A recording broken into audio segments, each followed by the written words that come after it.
Sarthak age is less by 8 than double the age of Sakshi. Okay, आलं इथपर्यंत. पहिले काय म्हणते, सार्थक एज. आता मला सांगा सार्थकचं एज किती आहे, एक्स. ओके, इथे द्या सार्थक एज इज लेस बाय 8. म्हणजे इज म्हणजेच काय, इक्वल टू. आता लेस बाय 8 त्याला थोडं 2 मिनिटं साईडला ठेवा. सगळ्यात पहिले काय, than double the age of Sakshi. साक्षीचं एज किती आहे मला सांगा, वाय. आणि याच्यात डबल केलं तर डबल म्हणजेच काय, 2y किंवा मल्टिप्लाय वाय, जे प्रेझेंट एज आहे त्याला 2 नी. आता आणि लेस बाय, बघा लेस बाय 8 म्हणजे -8. आता संपूर्ण एकदा वाचा आणि इकडे वाचा. बघा Sarthak age is less by 8. बघा सार्थक एज किती, एक्स, लेस बाय 8 आहे का, -8.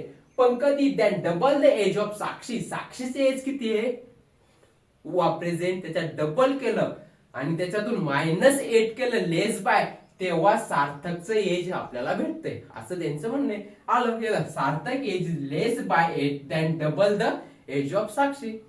असं फिरून फिरून दिलेलं आहे, बाकी काही नाही. ओके, आलं. आता यालाच फ्रेम करा. हे 2y ला इकडे आणा. सपोज आहे बघा, x - 2y = -8. आलं इक्वेशनच्या फॉर्म मध्ये.